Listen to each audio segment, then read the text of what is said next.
Hello, good morning everyone. Welcome back to English class with Ma'am Rose. How are you there? Ma'am, hope you are all doing good. Well, before we start our lesson today, let's pray first. Halo, selamat pagi. Selamat datang kembali di kelas bahasa Inggris. Apa kabar anak-anak? Semoga semuanya sehat-sehat ya di rumah. Senang sekali hari ini Ma'am bisa bertemu kembali dengan kalian semuanya walaupun lewat video ya. Oke, sebelum kita mulai belajar, kita berdoa dulu. Silahkan berdoa. Berdoa selesai. Oke, so what we gonna discuss today? Kira-kira ada yang tahu nggak? Kira-kira kita mau belajar tentang apa hari ini? Yes, you are right. We still learn about the toys. Jadi minggu lalu kita sudah belajar nama-nama mainan dalam bahasa Inggris ya. Sudah juga kita belajar mendengarkan audio tentang mainan. So today we are still in learn about the toys. Ya, nah hari ini masih ada kaitannya dengan toys ya atau mainan ya. Kira-kira lebih spesifiknya apa? Ada yang tahu? Langsung saja, ini dia. Oke. Asking possession. Asking possession. Menanyakan kepemilikan. Nah, karena kita belajar tentang nama-nama mainan, hari ini kita akan belajar menanyakan kepemilikan mainan, ya, atau benda lainnya bisa juga. Tapi hari ini kita langsung ke mainan saja, ya. Jadi menanyakan kepemilikan itu maksudnya adalah menanyakan siapa yang punya benda ini. Misalnya, oh ini layangan siapa ya, ya atau ini siapa punya layangan, ya. Menanya. Bagaimana caranya? Sekarang Mem akan kasih dulu contoh menanyakan kepemilikan suatu benda atau mainan ya. Simak dulu percakapan berikut ya. Whose ball is this? Ini siapa punya bola atau bolanya siapa ini? It's Donna's ball. Oke, dari percakapan tadi, pembicara pertama or the first speaker said, whose ball is this? Whose artinya siapa punya, ya, kepunyaan siapa. Whose itu dari question word, ya, ada 5W 1H. Whose ball is this? Jadi itu cara menanyakannya. Whose ball is this? And the second speaker answer, it's Donna's ball. Itu bola punyanya Donna. Oke, it's Donna's ball. It di sini adalah kata ganti nama bola. Yang dimaksud itu bola. Sedangkan apostrof S atau tanda petik S itu maksudnya is. Kata bantu ya.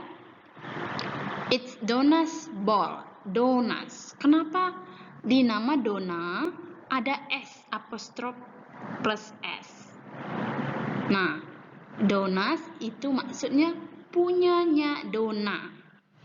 Itu artinya atau milik Donna. Oke? Kira-kira paham? Jadi, ketika kita mau menyebutkan itu punyanya Donna, bolanya Donna misalnya ya, kita bisa menambahkan S di nama orang tersebut. Nah, jangan lupa sebelum nama orang tersebut kita tambahkan apostrof atau disebut tanda petik ya. Tapi biasanya anak-anak sebut apa ya, koma di atas dia bilang. Yang benar adalah tanda petik atau apostrof ya. Oke.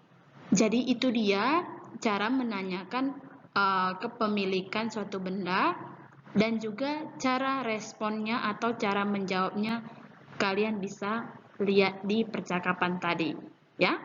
Oke. Ini dia catatannya. Silahkan dicatat ya. Jadi, asking possession atau possessive noun digunakan untuk menyatakan sebuah kepemilikan.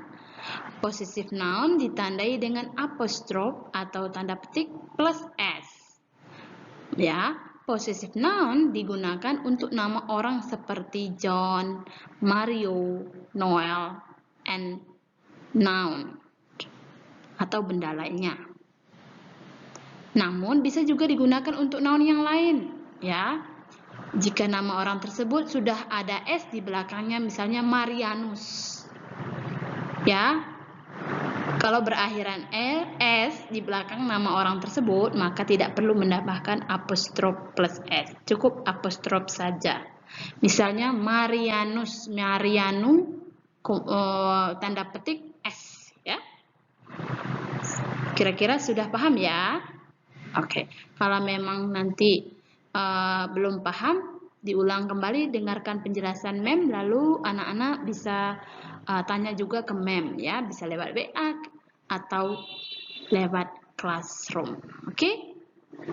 Itu dia tadi cara menanyakan kepemilikan suatu benda dan bagaimana cara menjawabnya. Mem ulangi lagi cara membacanya. Whose ball is this? It's Donna's ball. Ya. Ini bolanya siapa? Itu bolanya Donna. Atau bola itu miliknya Donna. Donna's, ya.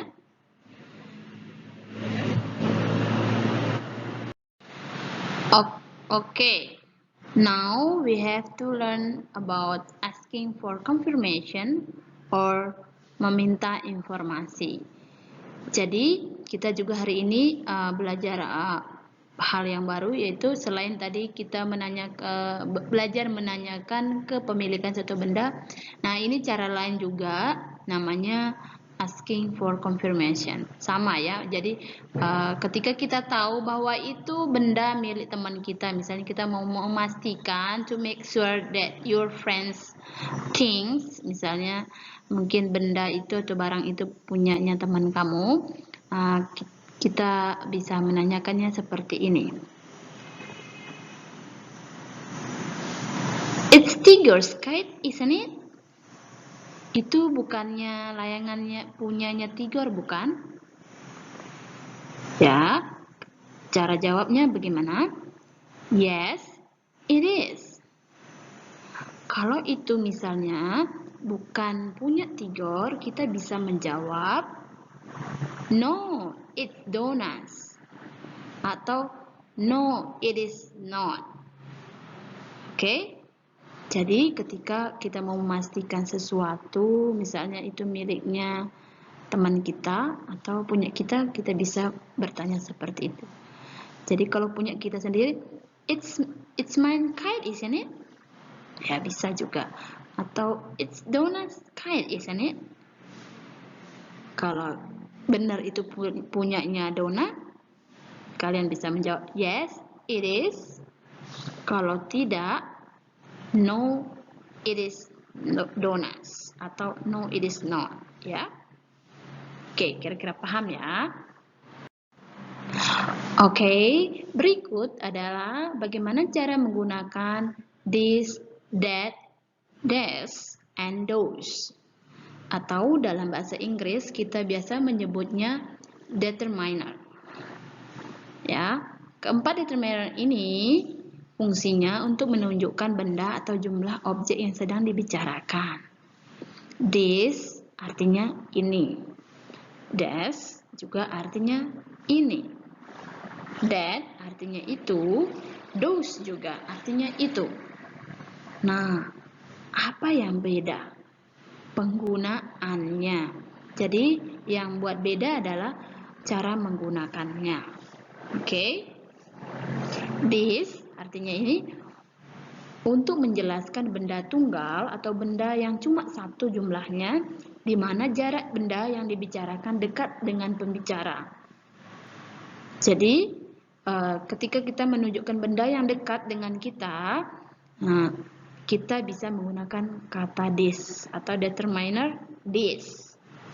Okay, to point the things that near from us. Untuk menunjukkan benda yang dekat dengan kita. Itu kita bisa menggunakan this. Okay, the next is this. Artinya juga ini. To point the things that more than one. Ya, jadi untuk menjelaskan benda yang lebih dari satu tetapi jaraknya dekat dengan kita. Bisa bisa tiga, bisa lebih, ya.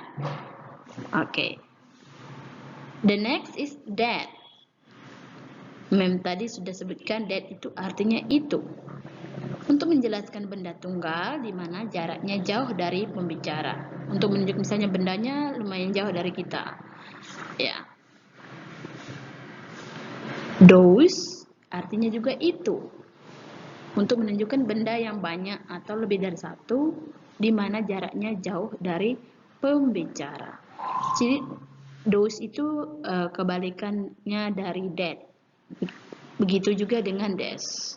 Kebalikan dari this. Oke. Kalian bisa mencatat ini ya. Oke. Pasangan to be itu kata bantu seperti am, is, are dan lainnya. Jadi pasangan to be dari this and or that itu adalah is. Ketika bendanya tunggal ya atau satu, kita bisa menggunakan to be is. Sedangkan this or those kita bisa menggunakan are karena bendanya lebih dari satu. Oke, contoh kalimat. These are Johnny's cars. Oke. Ini adalah mobil-mobilannya Johnny. This is Tony's yo-yo. Ini adalah yoyonya Tony atau yoyo punya Tony. Those are Donna's yoyos. Jaraknya jauh ya. Oke, those are Donna's yoyos. Itu adalah yoyonya Donna. That is Seta's kite. Itu adalah layangan punyanya Seta atau layangan punyanya Seta, ya. Oke, jadi paham ya. Oke. Sekarang kita lakukan tugas berikut. Ya. Tugasnya adalah ada di buku kalian. Oke, di halaman terakhir, halaman 146. Oke, silakan buka halaman 146. Silakan lengkapi teks di atas dengan menggunakan gambar-gambar yang sudah tersedia. Nah, anak-anak, nanti kalian bisa mengisi tempat yang kosong itu dengan melihat gambar yang sudah ada. Baca dahulu, baru diisi dan dipahami dulu. Ya, silakan kerjakan, lalu nanti kumpulkan di classroom. Okay, I think it's enough for today. Thank you for your attention. Thank you for watching. Don't forget to subscribe. Ya, jangan lupa untuk subscribe YouTube SDK Santo Antonius Ampenan and give your thumb like juga, okay? And you can share it. Kalian bisa membagikannya. Siapa tahu ada teman-temannya mau belajar bahasa Inggris juga. Okay? See you next week. Bye-bye.